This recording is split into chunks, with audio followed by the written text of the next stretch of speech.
Hi everyone, मेरा नाम जिनल दर्जी है। Welcome in my channel. Don't forget subscribe and like. अपनी कौन सी बुक चल रही थी? लेखा शास्त्र। लेखा शास्त्र के अंतर्गत पहला चैप्टर कौन सा था? लेखांकन की साझेदारी की लेखांकन की आधारभूत अवधारणा था।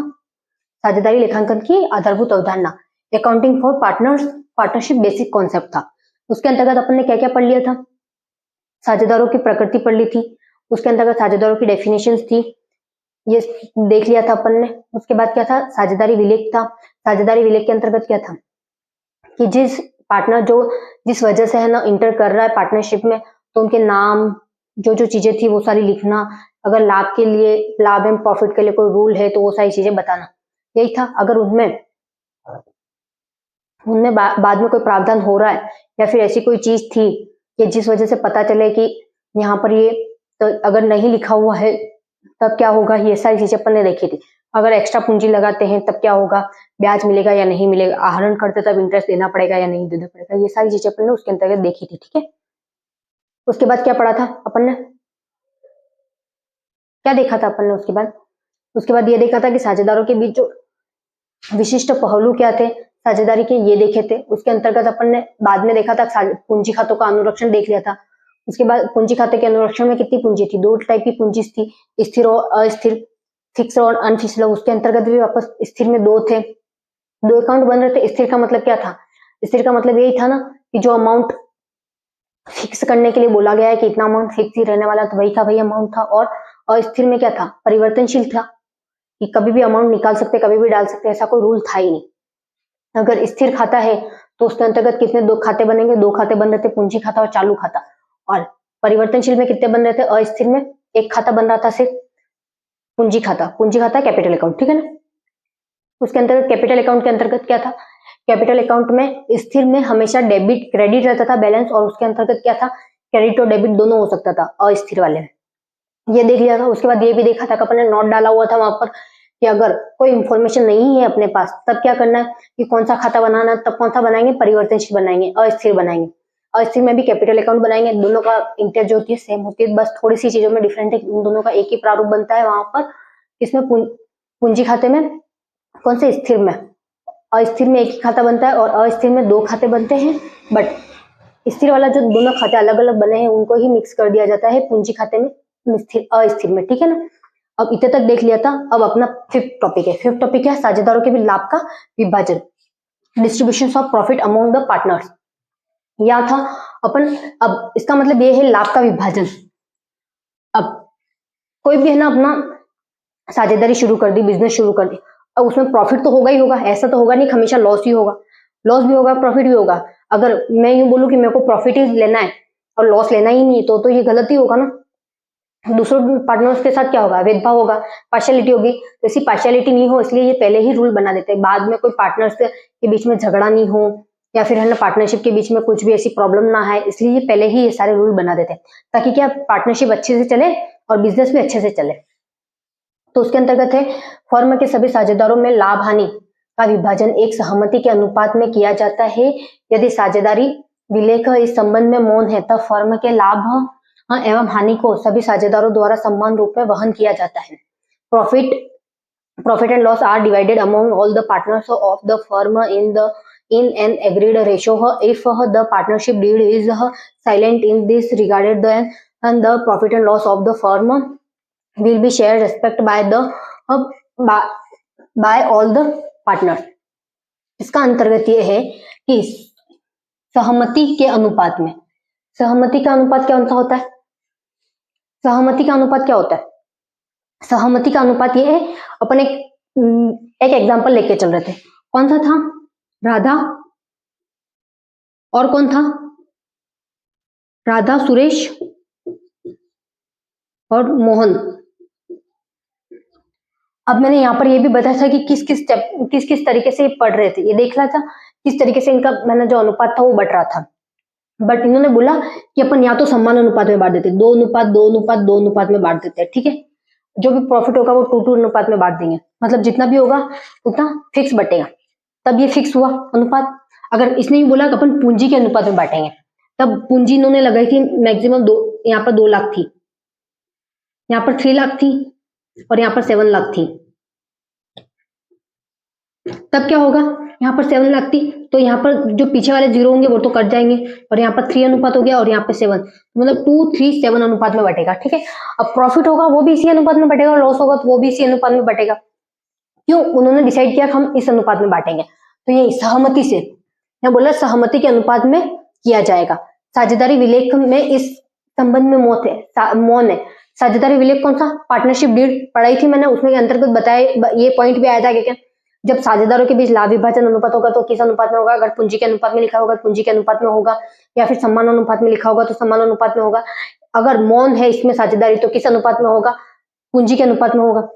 जो ये पूंजी के अनुपात में होगा, ये रूल अपन ने कहा पढ़ा था, साझेदारों की प्रकृति के अंतर्गत पढ़ा था, ये चीज अपन ने देख ली थी। ठीक है, तो वही है, समान रूप से वहन करेगी। ठीक है, शेयर बाय इक्वली, लाभ एवं हानि का समायोजन, इसी टॉपिक के अंतर्गत है अपने लाभ एवं हानि का विनियोजन, विनियोग। अपन ने ये तो देख ही लिया था, अब इसके अंतर्गत क्या देखते हैं। ठीक है, अब देखो यहाँ पर क्या है, लाभ एवं हानि विनियोजन खाता सिर्फ फर्म के लाभ एवं हानि खातों का विस्तार मात्र है। क्या है, विस्तार मात्र। जो profit and loss appropriations is the just an extensions of the profit and loss appropriations account of the firm. इसका मतलब ये है, जो विनियोग खाता है किसके लिए है, appropriation, profit and loss appropriation, विस्तार मात्रा और कुछ भी नहीं। जो अपन प्रॉफिट बांट रहे हैं उसी प्रॉफिट को बताया गया कि किस तरीके से बांटा जाएगा, वो है ना उसका विस्तार तौर से बता रहा। अगर ड्राइंग है तो इंटरेस्ट किस कैपिटल पे लिया जाएगा, ड्राइंग का मतलब था आहरण, आहरण मतलब निकाल रहा है एक्स्ट्रा पूंजी, उसके यूज के लिए निकाल रहा है, तब ब्याज लेना है नहीं लेना है, ये सारी चीजें उसके अंतर्गत देखी जाएगी। तो उसके अंतर्गत पहले मैं प्रारूप बता रही हूँ profit and loss appropriation account का, उसके बाद क्या बताएंगे, उसकी जो जनरलिटी होगी मैं उसके बाद बताऊंगी, पहले क्या बता रही हूँ, प्रारूप बता रही हूँ। ठीक है, यहाँ पे है profit and loss,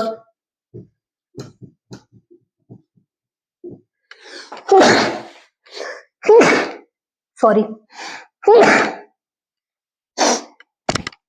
profit and loss appropriation account, उसके अंदर क्या, यहाँ पर क्या था, पर्टिकुलर,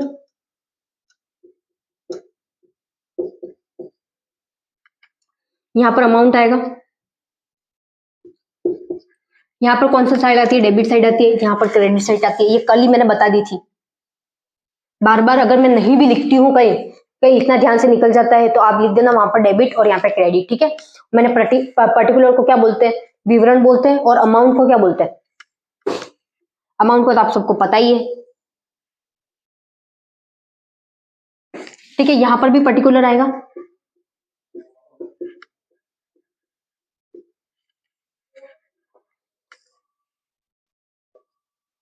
यहाँ पर अमाउंट, इस तरीके से ही चल रहा था। अब इसके अंतर्गत क्या आएगा, यहाँ पे सबसे पहले आएगा इस साइड, क्या आता है, इस साइड 2 से शुरू होता है, इस साइड किससे शुरू होता है, हमेशा ये चीज ध्यान रखना, बाय से शुरू होती है। इस साइड क्या बाय से शुरू होती है, इस साइड किससे शुरू होता है, 2 से शुरू होता है। तो यहाँ पर क्या है,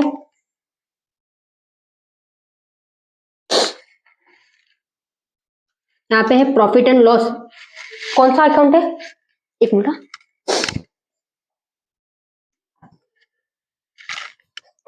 अपने इसके अंतर्गत कौन सा सवाल है, मतलब ये जो साइड थी डेबिट साइड है, डेबिट साइड के अंतर्गत,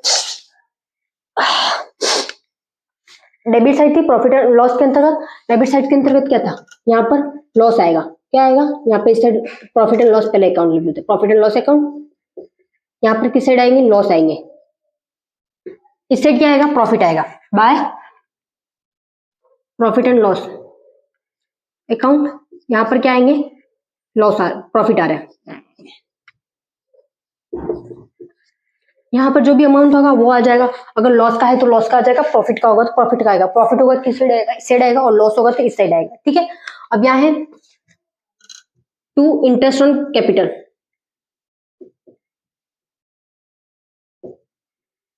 या तो पार्टनर्स कैपिटल भी लिख सकते हो या कैपिटल भी लिख सकते हो ओनली, या कैपिटल ऑफ इंटरेस्ट।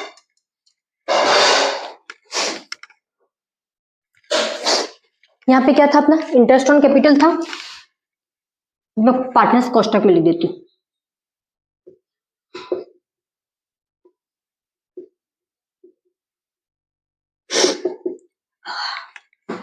यहाँ पे इंटरेस्ट लिखते, पार्टनर्स लिखना था।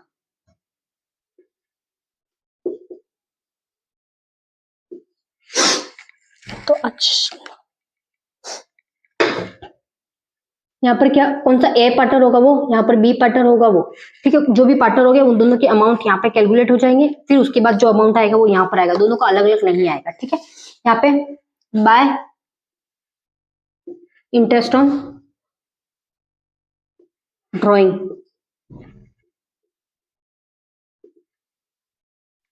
यहाँ पर कौन सा पार्टनर ए, यहाँ पर भी पार्टनर बी, ठीक है ना। उसके अंतर्गत क्या यहाँ दोनों के अमाउंट आ जाएंगे, उसके बाद टोटल यहाँ पर हो जाएगी, टोटल जो हुई वो यहाँ पर आएगी। उसके बाद क्या है यहाँ पर, यहाँ टू कमीशन अकाउंट,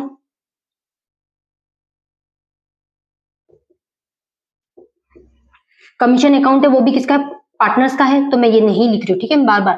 तो यहाँ पर ए और यहाँ पर भी बी, आपको दिख रहा है क्या यहाँ पे, यहाँ पर जो होगा वो अमाउंट आ जाएगा, इन दोनों का अमाउंट यहाँ पर लिखेंगे और यहाँ पर, ठीक है। उसके बाद क्या आएगा, सैलरी अकाउंट आएगा। अगर नहीं दिख रहा है तो मैं एक बार ये ऊपर वाला मिटा देती हूँ, ठीक है, कहीं नहीं दिख रहा हो तो।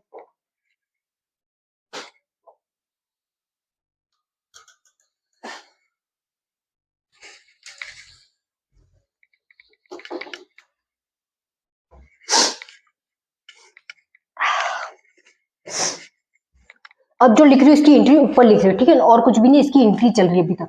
यहाँ पर है टू सैलरी अकाउंट, यहाँ पे भी किसका पार्टनर्स का ही है, तो यहाँ पर ए और बी आ जाएगा, दोनों की जो सैलरी मिल रही है वो सैलरी का अमाउंट यहाँ पर लिखा और उन दोनों का अमाउंट टोटल यहाँ पे करके फिर कहाँ लिखेंगे अमाउंट, अपन यहाँ लिखेंगे, ठीक है ना। उसके बाद क्या है यहाँ पर क्या आएगा, टू रिजर्व आएगा, टू रिजर्व, यहाँ क्या आएगा, पार्टनर्स कैपिटल आएगा, इस साइड क्या आएगा, पार्टनर्स कैपिटल,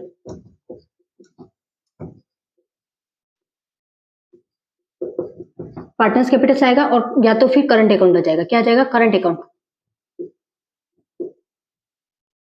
करंट अकाउंट आएगा। ये कौन से पार्टनर्स कैपिटल, ए है पार्टनर तो ए का और बी है तो बी का, ठीक है। दोनों के जो भी अमाउंट होंगे वो यहाँ पर लिख देंगे, लिखने के बाद यहाँ पर कैलकुलेट करके इस साइड आ जाएगा।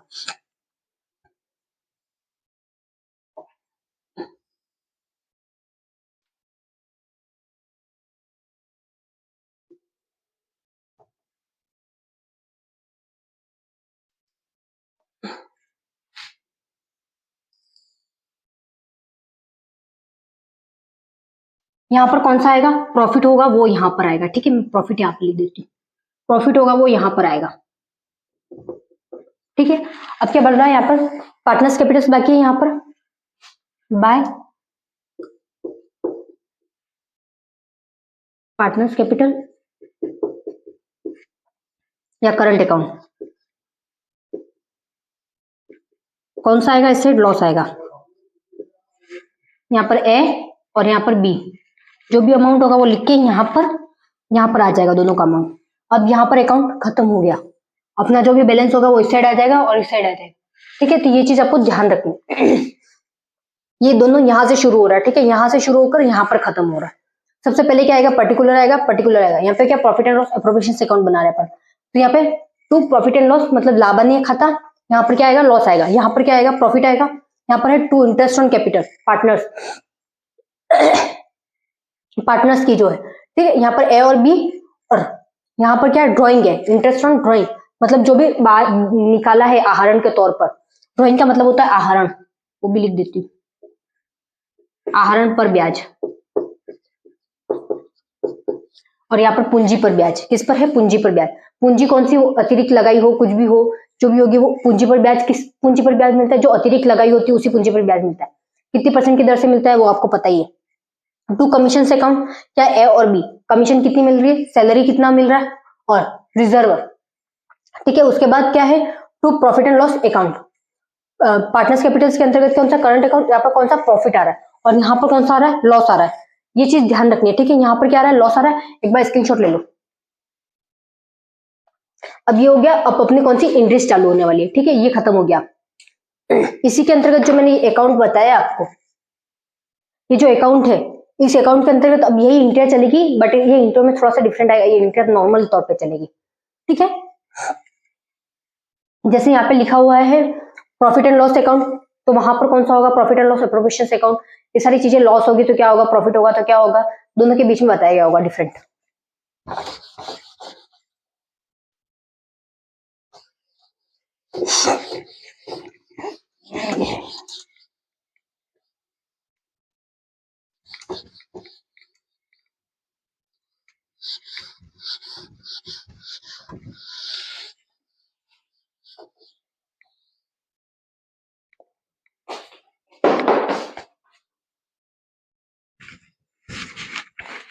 अपने कहां तक मैंने प्रारूप बता दिया था। अभी मैं ना जो प्रारूप है ना अपन वापस बताएंगे यहाँ पर, और साथ में इंट्रिया बताती हुई चलेंगे, ठीक है।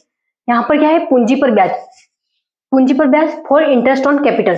सबसे पहले क्या है, interest on capital account debit to profit and to partners capital account. तो अपना सबसे पहले एक चीज ध्यान रखना,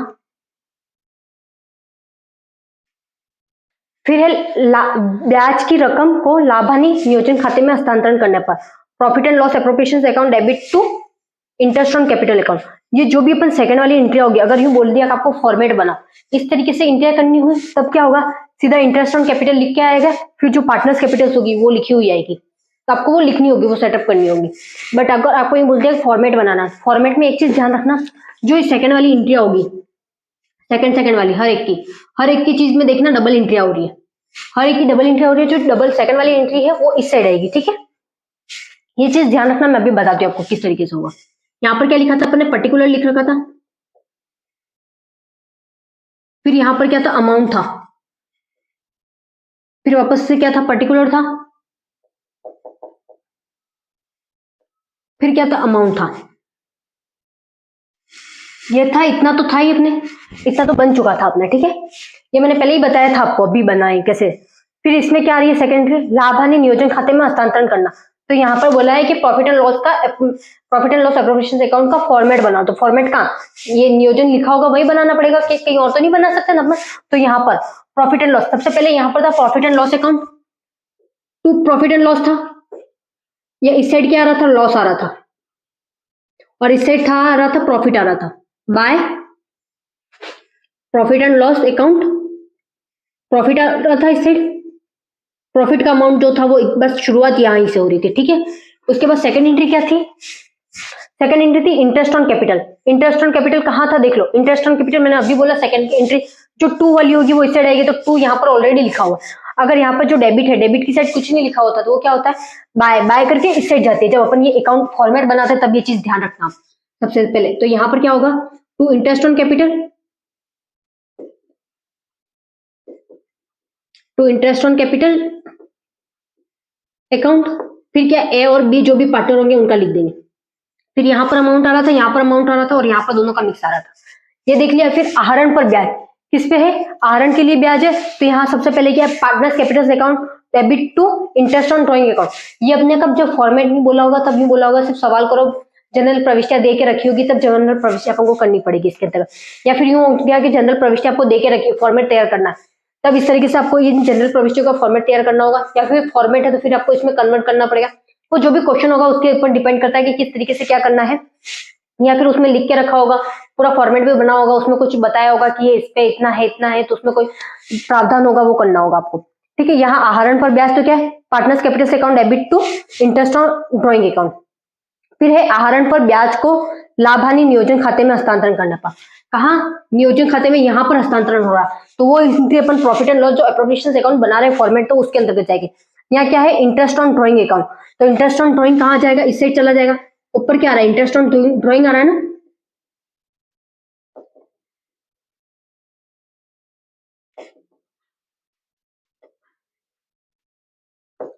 ये चीज ध्यान रखना। अपन प्रॉफिट एंड लॉस एप्रोप्रिएशन क्यों नहीं लिख रहे, क्योंकि ये अकाउंट ही कौन सा, profit and loss appropriation account है ना, फॉर्मेट है उसका पूरा, प्रॉफिट एंड लॉस एप्रोप्रिएशन का एक फॉर्मेट है ना, तो इसलिए अपन ये नहीं लिख रहे।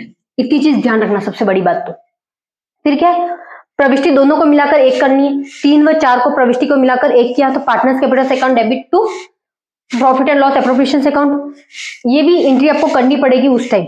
फिर है साझेदारों को दिए गए वेतन कमीशन के लिए, दोनों की एंट्री एक जैसी है इसलिए मैंने साथ में लिख दिया, partner salary and commission account debit to profit and loss appropriation partners capital account. क्या है, 2 करके कहां जा रही है, उसके बाद देखो अपन को ये नहीं करनी, एंट्री इस साइड लानी नहीं है। क्यों? यहाँ पर सिर्फ एंट्री की है अपन ने, बट लिखा कहाँ है कि लाभ हानि नियोजन खाते में हस्तांतरण करना है। यहाँ पर लिखा हो देखो, साझेदारों को जो कमीशन और वेतन दिया जा रहा है वो है ना profit and loss appropriation account में ट्रांसफर करना। कहाँ लिखा है? सेकंड एंट्री में लिखा है, उसके 6 वाली में लिखा है। तो क्या है? पार्टनर्स टू सैलरी अकाउंट, जो भी सैलरी ए और बी को मिल रही है वो लिखेंगे अपन। ठीक है, टू कमीशन, ये फॉर्मेट मैंने पहले ही बताया था किस तरीके से बनता है। यहाँ पर ए और बी को जो जो कमीशन मिल रहा है वो,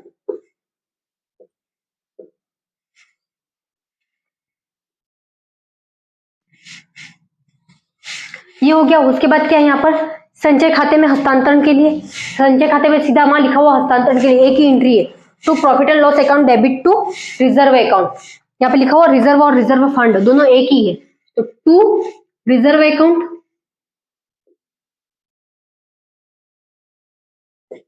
वो अमाउंट जो होगा वो यहाँ पर लिख दिया। उसके बाद देखो यहां तक हो गए अपने। अब लास्ट वाला है शुद्ध लाभ बांटने के लिए। क्या बांट रहे हैं? लाभ बांट रहे हैं। Profit and loss appropriation account में किसका? पार्टनर्स का बांट रहे हैं। अगर प्रॉफिट होगा तो किस साइड आएगा? To profit, to partners capital account. यहां पर एक चीज ध्यान रखना कि अपन जो भी एंट्री करेंगे वो एक चीज की नहीं होगी, किसकी? Profit and loss appropriation account. क्यों? Profit and loss appropriation account already अपने यहां पर आ गया है, ठीक है ना। तो यहां पर क्या है? अमाउंट आ गया। क्या है यहाँ पर? प्रॉफिट हुआ तो, और यहां पर क्या है? To by partners capital account,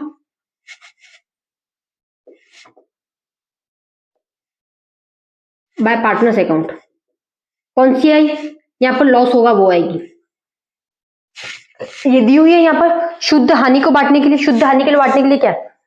partners capital account debit to profit and loss appropriation account. ये profit and loss appropriation already बन रहा है, इसलिए एक बार वापस समझा देती हूँ। ये सारी एंट्रियां अभी नॉर्मल एंट्रियां है, कुछ नहीं है, ठीक है। ये एंट्री आपको याद रखनी है, उसके बाद ही सवाल हो पाएंगे। अगर आपको ये बोल रहा है फॉर्मेट बनाना है तो फॉर्मेट इस तरीके से बनाना है, फॉर्मेट इस तरीके से बनाना है आपको। ये फॉर्मेट मैं पहले ही बता चुकी थी किस तरीके का था, ठीक है। अगर फॉर्मेट नहीं दिया हुआ और ये बोला कि एंट्रियां करनी है तो एंट्रियां करनी है तब इस तरीके से करनी है आपको। कौन कौन सी एंट्रियां है, क्या है, देखते हैं वापस। पूंजी पर ब्याज के लिए, पूंजी पर ब्याज के लिए क्या है? Interest on capital account debit to partners capital account. पहले इंटरेस्ट कितनी है वो आएगी, टोटल इंटरेस्ट, मतलब इतना इंटरेस्ट लगा है वो आ गया। फिर दोनों पार्टनर होंगे तो पार्टनर्स कैपिटल अकाउंट में उनकी इंटरेस्ट डाल देंगे जिस अनुपात में होगी वो। उसके बाद है ब्याज की रकम को लाभ हानि नियोजन खाते में हस्तांतरण करने पर यहाँ पर वापस profit and loss appropriation account और टू इंटरेस्ट ऑन कैपिटल। आपको एक चीज ध्यान रखो, यहाँ पर भी देखो इंटरेस्ट ऑन कैपिटल लिखा और ए और बी लिखा है, तो यहाँ पर भी जो पार्टनर्स होंगे ए और बी, सी डी, जो नाम होगा तो नाम वो लिखेंगे अपन, ठीक है ना। यहाँ पर पार्टनर्स के अंतर्गत, और यहाँ पर मैंने ऑलरेडी लिख रखा है यहाँ पर, तो इससे आपको पता हो जाना चाहिए। फिर क्या, इन दोनों प्रविष्टि को सेम कर दिया, मतलब मिला दिया। एक प्रविष्टि की जा सकती है profit and loss account, profit and loss appropriation account debit to partners capital account, ये हो गया। उसके बाद क्या है? आहरण पर ब्याज के लिए। आहरण पर ब्याज दो अलग अलग पार्टनर से दो अलग अलग पूंजी अपने हिसाब से निकालेंगे, उनके हिसाब से पहले तो जो भी होगा अमाउंट वो लिख देंगे अपन। उसके बाद क्या है? यहाँ पार्टनर्स कैपिटल दोनों का जो अमाउंट है वो लिखा, उसके बाद दोनों को मिक्स करके कहाँ लिखेंगे? इस साइड लिखेंगे। इसका पूरा जो होगी एंट्री अलग होगी, किस तरीके से अकाउंट बनेगा ये भी मैं बता दूंगी बाद में। फिर है लाभ हानि नियोजन खाते में हस्तांतरण करने पर आहरण को interest on drawing account debit to profit and loss appropriation account, यहाँ पर कर दिया अपन ने, देखो by interest on drawing account. फिर ए और बी आ गया। प्रॉफिट एंड लॉस क्यों नहीं लिखा profit and loss appropriation account? क्योंकि यहाँ पर already profit and loss appropriation account बना है। फिर क्या है? साझेदारों को दिए गए वेतन या कमीशन के लिए, तो पार्टनर सैलरी एंड कमीशन के लिए टू पार्टनर्स कैपिटल। ये यहाँ पर भी ए और बी को जो भी पार्टनर्स कमीशन मिल रहा है, अगर कमीशन की एंट्री कमीशन की करनी, सैलरी की तो सैलरी करनी, अगर दोनों है तो दोनों एंट्री करनी, अलग अलग करनी है, ठीक है तब। बट यहाँ पर एंट्री सेम है, आपको याद डबल नहीं करना पड़े, इसलिए मैंने इस तरीके से लिख दिया। फिर साझेदारों को दिए गए वेतन और कमीशन को हस्तांतरण करने पर लाभ हानि नियोजन खाते में, तो ये भाई profit and loss appropriation account debit to partners capital और पार्टनर्स कमीशन, सैलरी और कमीशन अकाउंट दोनों। फिर संचय खाता है profit and loss account debit to reserve account, ये इसकी एक ही एंट्री है। प्रॉफिट एंड लॉस तो उस साइड ऊपर जा रहा है, वैसे भी ऑपरेशन, और नीचे क्या आ रहा है? टू करके ये आ रहा है, रिजर्व अकाउंट आ रहा है। यहाँ पर शुद्ध लाभ होने पर क्या है? Profit and loss appropriation account debit to partners capital, और लॉस होने पर क्या है? Partners capital account debit to profit and loss appropriation account. तो ये चीज ध्यान रखनी है आपको, और कुछ भी नहीं है। अगर आपको ये अच्छे से याद है तो आपका अकाउंट हो जाएगा तैयार, नहीं तो नहीं होने वाला।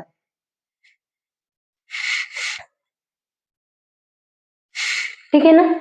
अगर एक बार स्क्रीनशॉट ले लो। अगर आपको यूं लगता है कि अगर आप ये सोचो कि हम एंट्री नहीं करें या फिर फॉर्मेट नहीं बनाए सीधा हो जाएगा सवाल, तो सीधा सवाल नहीं होने वाला।